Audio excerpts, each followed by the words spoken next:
After the release of Minecraft versions 1.1 and 1.2, it became pretty clear what Mojang's approach to Minecraft updates was moving forward. These were both small updates that came out only a few months after 1.0. Their focus wasn't to completely innovate the game, but rather to refine the experience and make it better while people were still adapting to the game. It was slow, but it was the right move. If every single update added a crazy amount of stuff, the game would get hard to follow fast. It's why I don't like going on servers with a million mods on. I don't got time to learn all that. But then 1.3 came around and decided to take twice as long to come out and add twice as much. It's not a bad approach. 1.0 was 8 months in the past by this point, and it was about time the game got some really substantial changes. And the headliner of all of those was villager trading. Finally, there's a point to villages outside of the chest and blacksmith houses. Let's see what their offers are. Jesus Christ. Yeah, I'll be real, I found this feature really cool when it came out. Then I saw the deals. They're not great. Villagers use the new emeralds as currency, which you either get through trading with them or through mining, exclusively in the Extreme Hills biome, in veins of 1, and they're decently rare.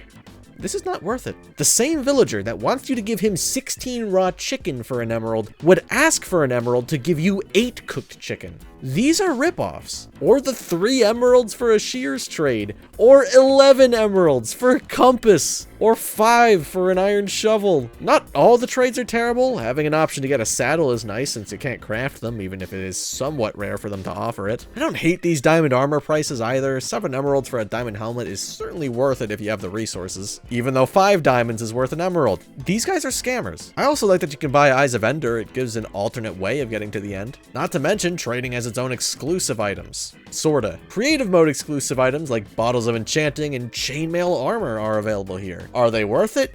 Hell no! Chainmail's worse than iron! Trading's a cool system, but it's far from perfect in its original state. There's not much you'd really want to trade for here. Mojang also added chat settings.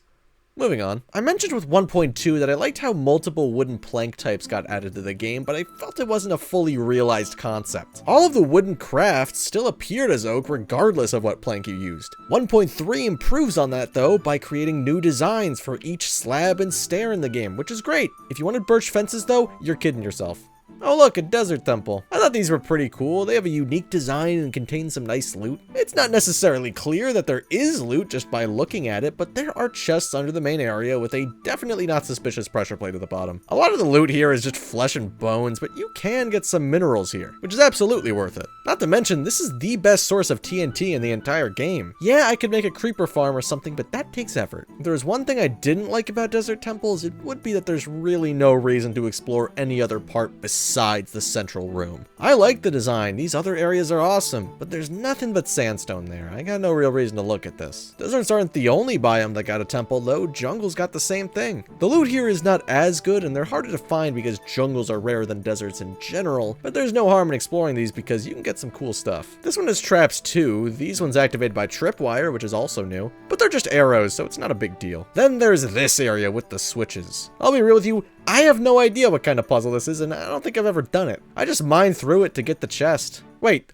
hold on a second. Those are chiseled stone bricks. The variation of stone bricks that were creative mode exclusive in 1.2. They still don't have a crafting recipe. So what you're telling me is that while 1.3 does add chiseled stone bricks into survival mode, the only way to get it in that mode is by going to a jungle temple and finding one of the 3 blocks in it that is chiseled stone bricks. Why does Mojang want the process of obtaining this block to be so convoluted? It's just an alright aesthetic block, I don't get it. I'll bet Mojang just thought, oh hey, chiseled stone bricks would look cool here while designing the jungle temple, and didn't really think about the process to acquire the block in survival. But like, come on, make it craftable already. There are some new craftable items though, like the golden apple. Okay, that was already craftable, but there's a second recipe for it. If you use gold blocks instead of gold nuggets in the original crafting recipe, you now get a ridiculously overpowered buff golden apple. These effects make you virtually unkillable. Not much of a problem with that though, the process of getting one is very long. This version is actually how golden apples used to be in 1.0, it's a solid throwback. There's 2 other new crafts worth talking about, the book and quill still allows you to use the books you've acquired to write.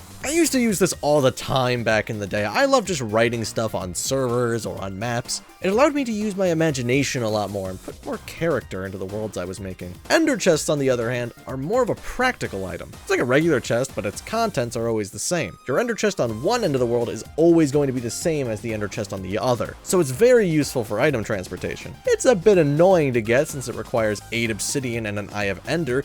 There are better things to use those resources on. And when you break it, you don't get the Eye of Ender back. However, it's a small price to pay for what you're getting here. Plus, you get the chest back with a Silk Touch pickaxe, and you're probably only going to find use out of this block in long-lasting worlds where you're bound to get Silk Touch eventually anyway. Alright, enough about that. Let's talk about cheating. You can now enable cheats in your survival or creative mode worlds to allow you to use commands in single player. Changing your game mode, the time, the weather, giving XP, dying, you can now have control over all of that in any world. One of the games you can switch to is adventure mode. You all know what this is. It's the same as survival, you just can't break or place things. Something good for adventure maps. You guys remember that old Minecraft mod, AdventureCraft? That was super popular around this time. This is basically just a vanilla version of that with less features. What the hell? Oh, I get it. It's the bonus chest fans that are upset I didn't talk about the bonus chest yet. Okay, fine, I will do that. Now you have the option for your worlds to spawn with a bonus chest that gives you basic tools and food. This feature doesn't save more than a minute of your time, but I get why it exists. New players won't know how to get these items, and they can help get people adjusted to the game faster. Just about nobody uses this or even talks about it though. It's gone under the radar as a forgotten addition to Minecraft for like a decade. Kind of like the large biomes world type. Large biomes was added in Minecraft 1.3, and to this day, this may just be the least talked about Minecraft world type ever. Fundamentally, it's the same as a regular survival world, but the biomes are way bigger. They're not just a little bit bigger, they are 16 times bigger. If you spawn in a plains or desert, good luck, you're not getting wood. I like large biomes as a novelty for a once-in-a-lifetime challenge run. There are uses to this, but yeah, it makes sense why people don't talk about it. I tend to prefer a higher quantity of biomes instead of just a few big ones. In other world generation news, a lot of the hill and mountain biomes are now taller and reach a higher Y level, which is possible because the maximum Y level where blocks can be placed increased from 127 to 255.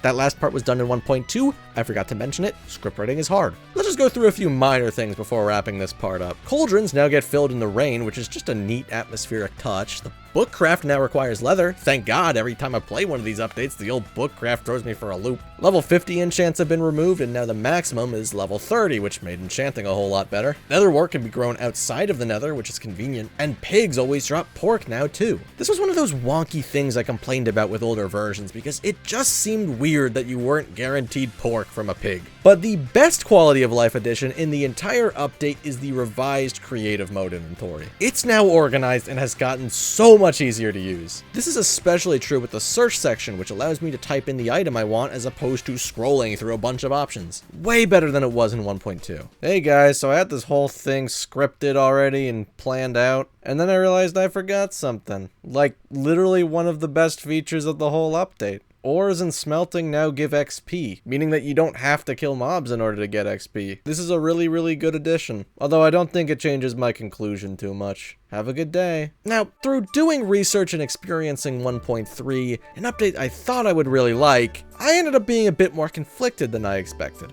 I like all the quality of life aspects, and the new modes and features are all pretty good. I like the desert and jungle temples, the book and quill, all that. However, the biggest and most marketed part of this update is trading, and I don't like how it was implemented here. 1.3 doesn't really do anything else wrong, and it adds more items, features, and modes than the last two updates did. It's just hard for me to say that it's any more than a good update because of how its features were initially implemented. But let's not be too negative here. Minecraft 1.3 provided a lot of new content, was worth the wait, and made the future of Minecraft continue to look promising. And guess what? They kept that up with 1.4. I mean, look, it added nether brick slabs.